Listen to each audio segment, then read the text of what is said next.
Hi hello നമുക്കിന്നൊരു തട്ടിക്കൂട്ട് മീൻ കറി ആയാലോ? അതിനുള്ള ഇൻഗ്രീഡിയൻസ് ആണ് കേട്ടോ ഇതൊക്കെ. ചുമന്നുള്ളി, ഇഞ്ചി, വെളുത്തുള്ളി, തക്കാളി കട്ട് ചെയ്തതാണ് കേട്ടോ ഇതൊക്കെ കൂടെ. അതിന് ശേഷം നമ്മൾ കഴുകി വൃത്തിയാക്കിയ പുളിയാണ്, കുടംപുളി ചൂടുവെള്ളത്തിലിട്ടാണ് കേട്ടോ. ഇത് പിന്നെ മീൻ കഴുകി വൃത്തിയാക്കിയ മീനാണ്.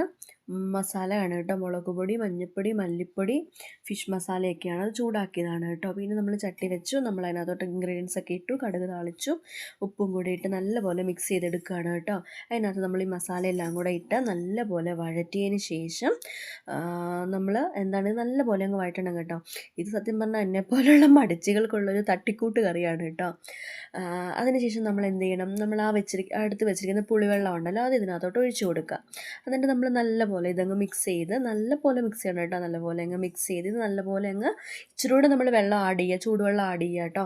അതിനുശേഷം ഇത് നമ്മൾ അടച്ച് വെച്ച് ഒന്ന് തിളയ്ക്കാനായിട്ട് വിട്ട് കൊടുക്കുക. അതിനുശേഷം നമ്മൾ എന്ത് ചെയ്യണം, മീനെല്ലാം കൂടി ഇട്ട് ഒന്ന് അടച്ച് വെക്കുക. ഒരു അരമണിക്കൂർ, ഒരു അരമണിക്കൂർ മതി. അരമണിക്കൂറിനുള്ളിൽ നമ്മുടെ മീൻ റെഡി. തട്ടിക്കൂട്ടായതുകൊണ്ടാണ് കേട്ടോ. നമ്മൾ നല്ല പുളിയും ഒക്കെയുള്ള മീൻകറിയാണ്. കപ്പയുടെ കൂടെ ആണെങ്കിൽ സൂപ്പറാണ് കേട്ടോ, നല്ല സ്വാദാണ് കേട്ടോ കപ്പയും മീൻകറിയും. Okay, thank you.